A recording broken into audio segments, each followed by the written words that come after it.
Chapter 18, Putting the System Right.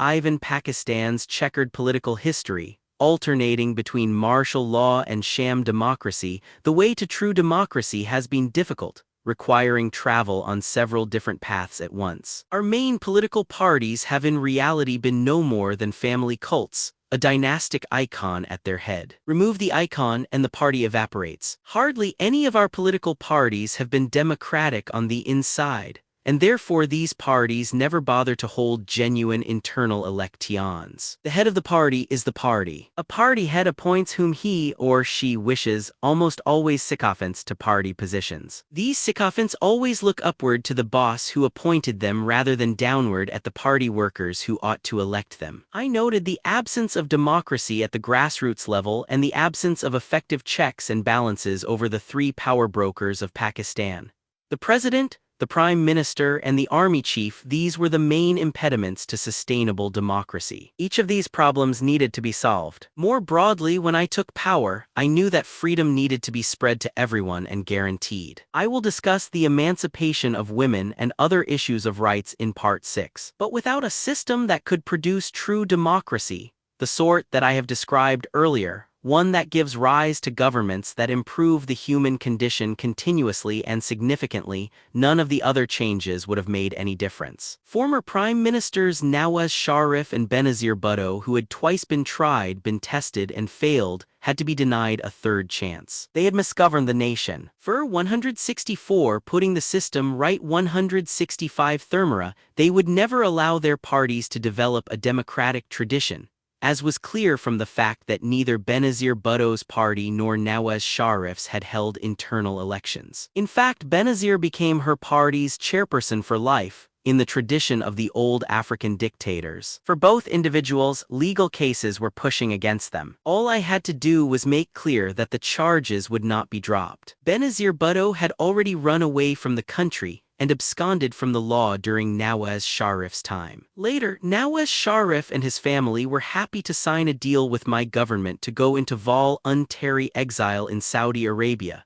a deal he now brazenly denies. Both have chosen to avoid the rule of law by staying away, though they keep insisting now and again that they will return, even together, in order to keep alive the morale of their party members and remain politically relevant. They were the heads of two significant political parties, the Pakistan People's Party, PPP, and the Pakistan Muslim League, PMLN. And because these parties were run like dynasties, candidates who could provide alternative leadership were non-existent or mere pygmies. It did not appear practicable to maintain those parties alone. Something more had to be done. I was very conscious that in doing something more with whatever political restructuring I did, I had to satisfy two international concerns. One, the process must remain democratic, and two, elections, whenever they were held, had to be fair and transparent. Thus, before we could proceed with elections, we needed another political party. Without a fresh option, Bhutto and Sharif could still run the show from abroad. Nawaz Sharif had been convicted of hijacking my plane. He faced life imprisonment. He could not withstand the rigors of isolation and confinement. He used his previous contact with Crown Prince, now King Abdullah of Saudi Arabia, who asked me to allow Nawaz Sharif to go into exile there. I could not turn this request down, since it came from a great friend of Pakistan who also genuinely called me a brother,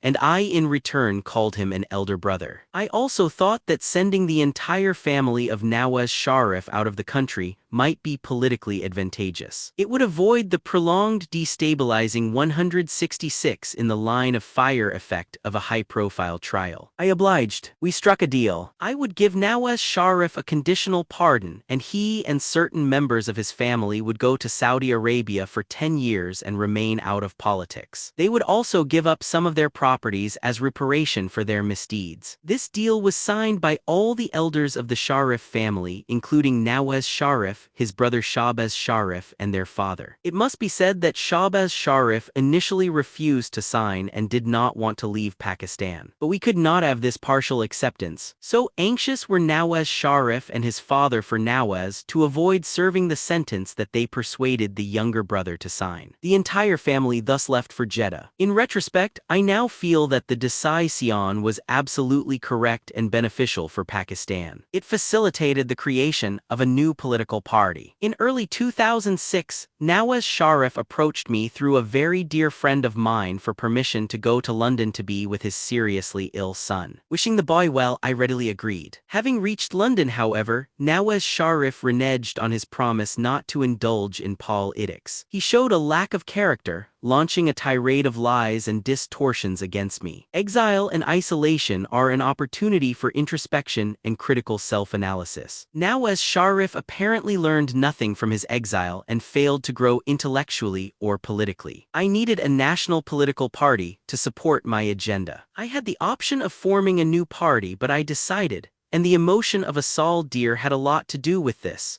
to revive the Pakistan Muslim League, PML, the party of Quaid-e-Azam Muhammad Ali Jinnah that had led us to freedom and to our own country. My principal secretary, Tariq Aziz, an old and trusted friend, had the idea in advance of the elections of 2002 of converting the PML-N back to a true PML-Q, the Q standing for Quaid. Showri Shujet Hussain and his cousin Showri Pervez Elahi, seasoned politicians from Gujarat in the Punjab, were prominent within the PML.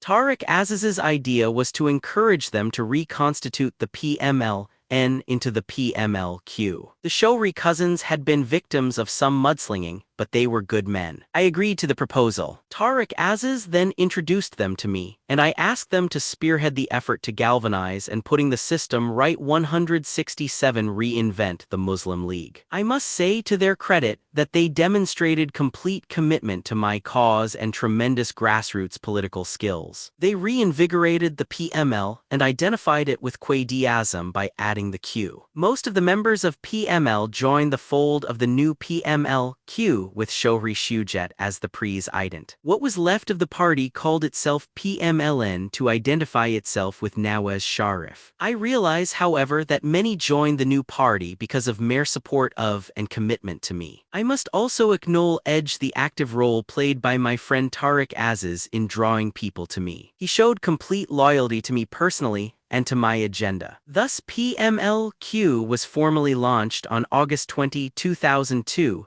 with the hope that it would dominate the elections of that year. We were cobbling together and launching the new Pakistan Muslim League in the wake of 9/11, when I had taken a firm stand against terrorists, as I will discuss in Part 5. My popularity was at a peak after the dust of my decision about 9/11 started settling, and the masses realized that Pakistan was firmly on a progressive path. The ranks of the PML swelled accordingly. The politicians BF-PML saw me as their leader, but ironically, I was not trying to play politics. My idea was to remain above the fray and avoid joining any party. Still, I had to transfer my popularity to the new party before the elections scheduled for October 2002. How to do it? I decided that we should hold a national referendum on my office. I knew it would result in a sizable vote in my favor, and I could then transfer that demonstrated popularity to the embryonic PML-Q by voicing my support for the party. Many of my close associates disagreed with this approach, but I overruled them and decided to hold a referendum. It was held on April 30, 2002. The question asked of the people was,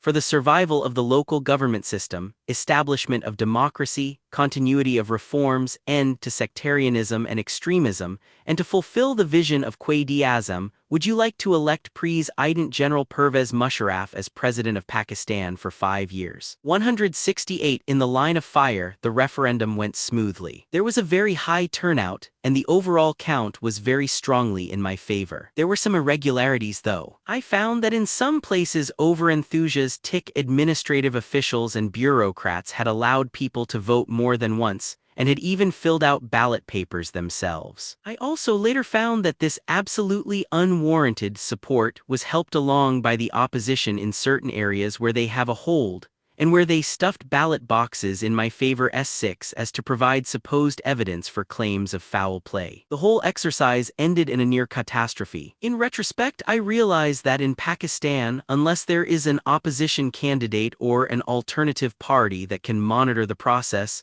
any opinion poll will end in a fiasco. Detractors will cry foul, and you will not be able to prove otherwise. That was the case with this referendum.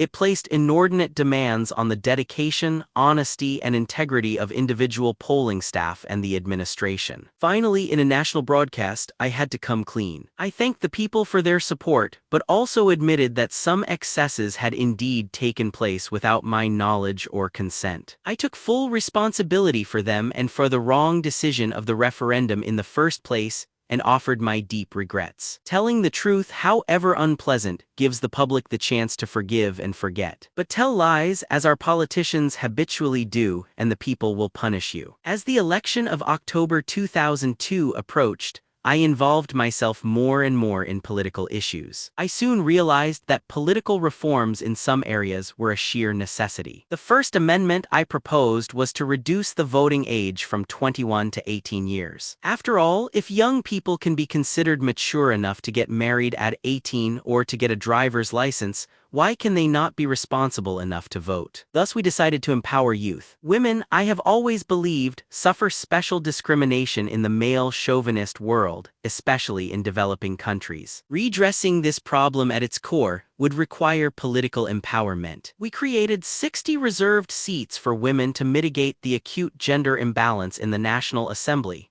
knowing that women would be their own best advocates to remove gender bias and societal